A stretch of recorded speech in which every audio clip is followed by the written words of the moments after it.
a la finanza. No importa cuán poderoso seas, cuán inteligente seas, no importa qué grandote seas o qué pequeño seas, o qué instruido, qué nivel de educación tengas, si cometes la imprudencia de saltar de un edificio de 20 pisos, te vas a matar, te vas a destruir. Igual sucede con la finanza. No podemos violar principios financieros bíblicos y esperar que por fe Dios nos traiga liberación de deuda, Dios nos traiga crecimiento y multiplicación económica. Esto es lo que pasa. Muchos de nosotros le pedimos a Dios bajar de peso y oramos para bajar de peso y estamos comiendo el doble de que comíamos ayer. ¿Cómo va a suceder eso? Muchos de nosotros le estamos pidiendo a Dios que nos dé salud y que el médico nos dice que nuestro colesterol está alto, que nuestros triglicéridos están altos, y oramos a Dios en un acto de fe, decir: Señor, sáname. Y hoy al mediodía me fui a comer un chancho al palo, lleno de grasa. ¿Sabe? Eso es totalmente contradictorio. Muchas veces nosotros hacemos cosas totalmente contrarias a lo que le estamos pidiendo a Dios. Igual sucede con nuestra finanza. No le podemos pedir liberación de nuestra deuda a Dios si nosotros mañana nos vamos a comprar una tele a crédito o un auto a crédito. Señor, libéranos de la deuda. La deuda es esclavitud. Señor, no quiero ser esclavo, no quiero tener amo. Y voy mañana y me compro algo a crédito con intereses altos. No puedo pedirle al Señor que me dé multiplicación y crecimiento económico cuando estoy gastando más de lo que me ingresa. Es totalmente contradictorio de que yo gaste más de lo que me ingresa y quiera tener un crecimiento económico pidiéndole a Dios. No nos damos cuenta que estamos violando principios básicos de orden. Dios quiere que seamos ordenados.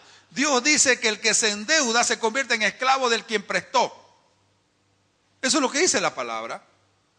Dice que no es sabio incurrir en esas deudas. Cuando hablamos de fe en el lado de la verdad, se obtiene a través de obediencia de principios básicos de vida. ¿Sabe? La fe no es hacer locura. Y cuando hacemos esas cosas estamos haciendo locura. Le voy a dar un ejemplo de una locura que lo vi en el internet, lo leí en el internet el otro día, y si quieres puedes poner en Google: pastor mordido por serpiente. Y este pastor comenzó a hacer un show, así lo veo yo, en el culto, donde predicaba con una cascabel. Porque él decía, hay un versículo que es verdad, y dice Marcos 16:18, que el que cree en Jesucristo y es bautizado será salvo. Y estas señales seguirán a los que creen: echarán fuera demonios. Dice, y si agarraran serpiente y toman cosas mortíferas, no les pasará nada. Y él estaba poniendo en práctica ese principio. Y bueno, la serpiente lo mordió. Y él no fue al hospital. Y se murió. ¿Y sabe cuál es lo grave del caso? Ahí cuenta la historia de que su padre, también pastor, había hecho lo mismo y jugaba con la serpiente, y la serpiente lo mordió y se murió. O sea, la fe no es un tema de ser loco. La fe no es un tema para hacer show. Eso es tentar a Dios, desde mi punto de vista. ¿Sabe? Es verdad, esa promesa del Señor sucedió, está escrito en la Biblia, y puede suceder con usted o conmigo. Y sucedió con Pablo en Hechos 28. Habla de que Pablo, después del naufragio que tuvieron, llegaron a la isla y él comenzó a hacer fuego, y él estaba juntando una rama para meterla al fuego, y en eso una serpiente se colgó de su mano. Y Pablo la sacudió y la quemó. Pero dice la palabra que la gente alrededor decía: de verdad este debe ser algún pecador, un asesino, porque ahora viene el naufragio, se salvó, pero ahora con la mordida de la serpiente ya no se salva. Y la palabra dice, de que ni siquiera se le hinchó la mano. Porque el propósito de Dios no era que Pablo se muera. El propósito de Dios era que Pablo predique a los gentiles. Pero Pablo no se puso a hacer show con la serpiente. Pablo no fue y buscó serpiente para ponerse de encantador de serpiente. Eso es tentar a Dios. Eso es hacer locura. Eso no son actos de fe. Porque el tema de la fe no es un tema de show. Y debemos entender que los principios de Dios son algo serio y debemos obedecerlo con esa responsabilidad. Por otro lado, para que no cometamos el error, hay personas que solamente se enfocan en esta esfera, en la esfera de la verdad, y se han concentrado en vivir en los principios de una administración financiera sensata, sabia, pero han descuidado esta otra esfera. Se olvidan de que somos espíritu, alma y cuerpo, y se olvidan de que Dios es espíritu. Y simplemente quieren que haciendo las cosas prácticas les vaya bien. Y esto se debe a una falta de entendimiento que existe en una batalla continua que se libra en la esfera de lo espiritual con respecto a nuestra vida y a nuestras decisiones. Otra vez, Efesios 6:12. Existe una batalla. Por cada decisión que tú quieras tomar, hay una batalla espiritual. ¿A quién va a servir tu decisión? ¿Vas a servir a Dios con tu decisión o vas a servir al enemigo? En eso se trata la vida. Todas nuestras decisiones están en esas dos opciones de vida. No hay una tercera. Como ejemplo de esto te puedo dar que es perfectamente, puedes entender el principio de elaborar un presupuesto, por ejemplo, que es un tema muy técnico. Tú puedes agarrar libros que te digan cómo elaborar tu presupuesto, agarras tu factura de luz, de agua, tu colegio, tu transporte, etcétera, etcétera, y le incrementas algunos otros que no están en los libros de finanzas y de presupuesto, como es por ejemplo el hecho de dar a otros, de dar, la Biblia dice que des. Esos principios de administración sensata te van a decir que ahorres plata y también te va a decir que separes plata para invertir.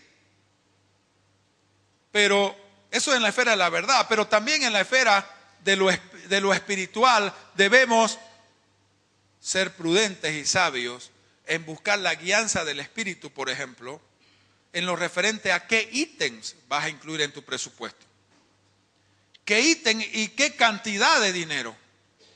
Claro, porque algunas personas comienzan a decir, bueno, voy a pedirle al Señor un viaje a... ¿Dónde quieres viajar? A Miami. Ok. Pregúntale al Señor si el Señor quiere que vayas a Miami. O pasar una vacación a Punta Cana. 10 días en Punta Cana. Bonito, en el mar. Pero mejor consultarlo con el Señor. Porque de repente el Señor te va a decir, ¿sabes qué? Hoy no a Punta Cana, andate a Conce. ¿Ah? Así nos dijo nosotros el otro día. Nos fuimos a Concepción, pasamos 2 días maravillosos. Y no gastamos dinero, solamente en los bizcochos. ¿Sabe? Tú puedes conocer esos principios y vivir en esos principios básicos de dar, de ahorrar, de invertir, pero necesitamos la guía del Espíritu Santo para saber cuándo vas a invertir, cuándo vas a ahorrar, cuándo vas a dar, a quién vas a dar, con quién vas a invertir, cuánto vas a dar, cuánto vas a invertir, cuánto vas a ahorrar, dónde, con quién vas a hacer el negocio de esa inversión, dónde vas a ahorrar.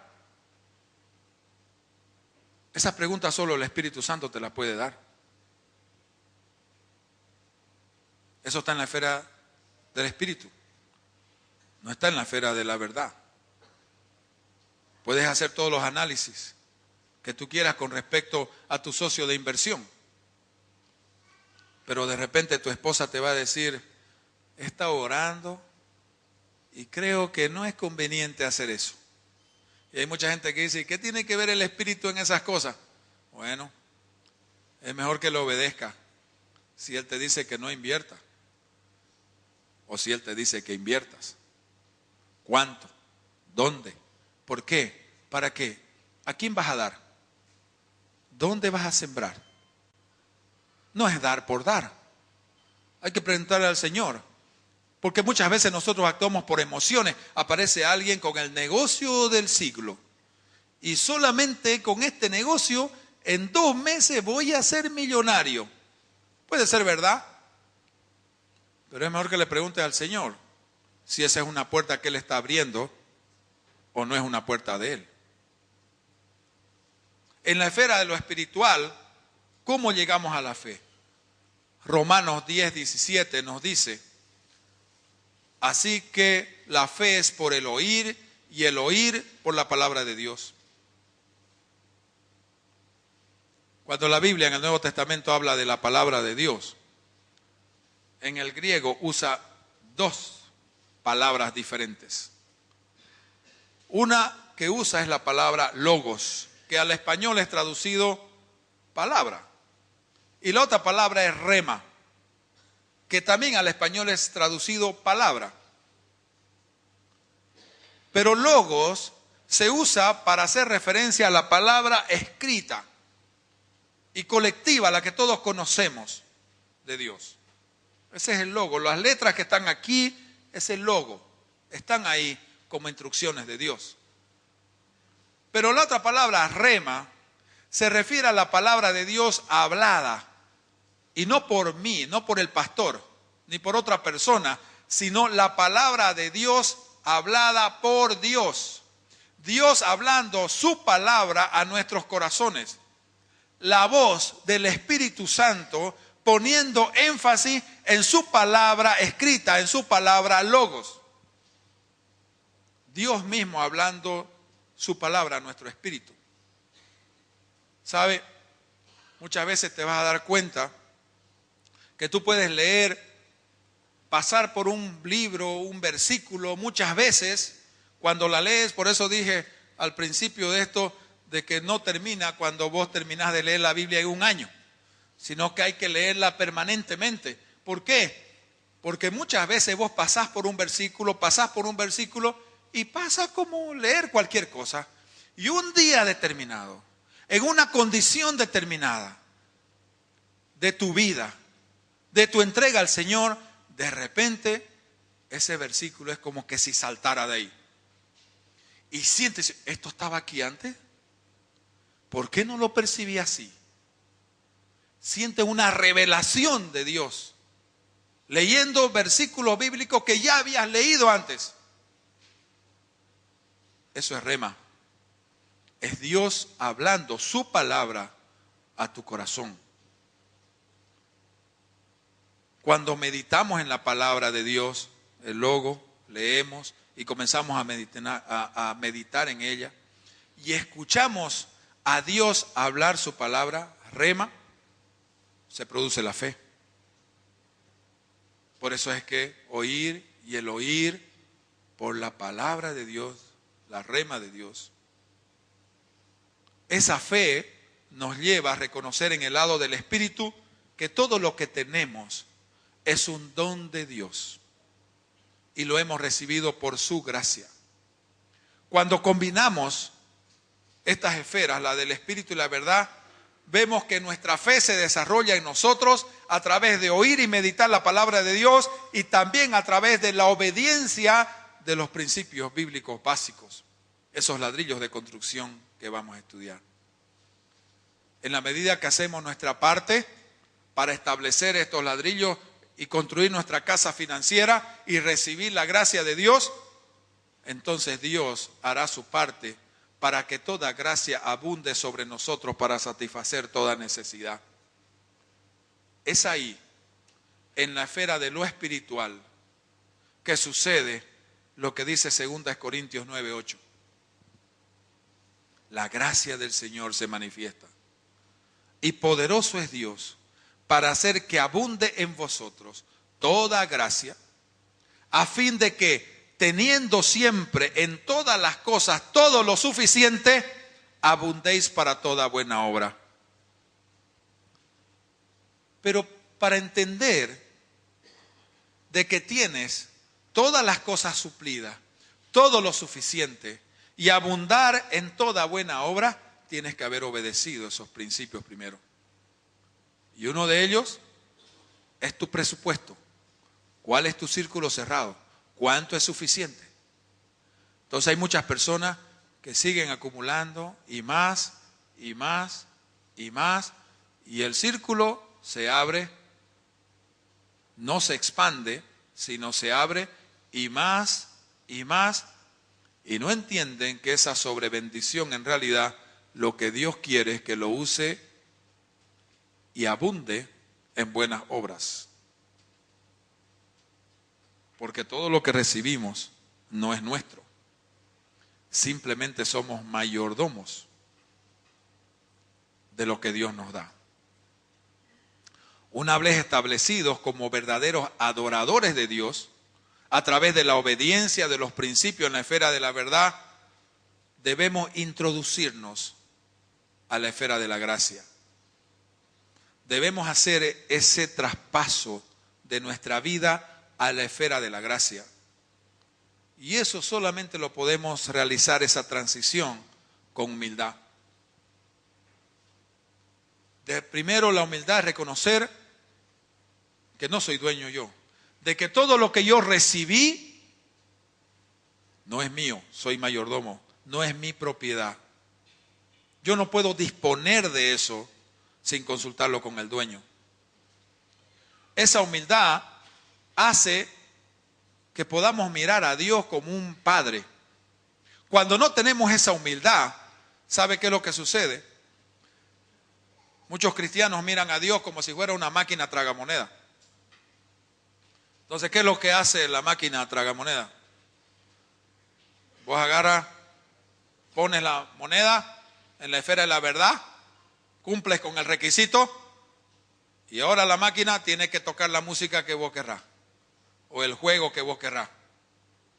O sea, muchas veces hacemos eso con Dios. Ok, Señor, ¿sabe qué? Ya cumplí todo. Ya hice esto, ya diezmé, ya ofrendé, ya cerré mi círculo, ya enfrenté mis deudas, ya hice esto, Señor. Ahora dame.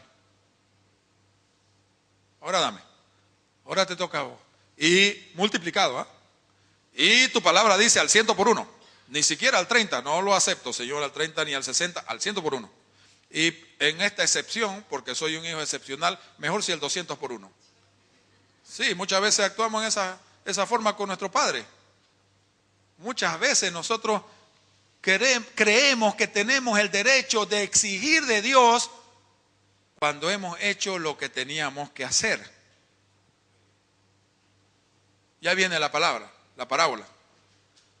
Cuando usted termine de establecer todos estos principios en su vida, la humildad lo va a llevar a decir al Señor: Señor, lo hice, Señor, y siervo inútil soy, porque he hecho simplemente lo que tenía que hacer.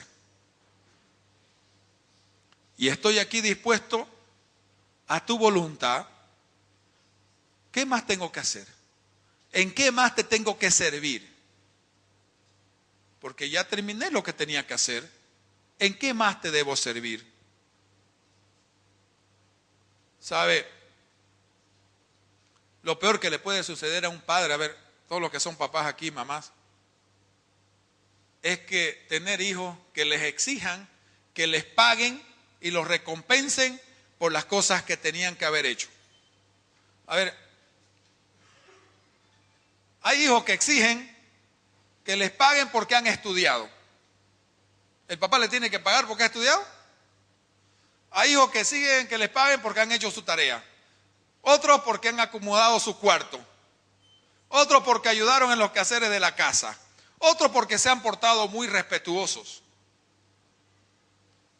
Es obligación y responsabilidad del hijo o del padre dar plata para que se comporte así. Eso es una responsabilidad y obligación del hijo, hacer su tarea, estudiar, ayudar en las labores de la casa, acomodar su cuarto. Es su tarea. Pero hay muchos hijos que exigen a sus padres porque hicieron esas cosas y exigen recompensa.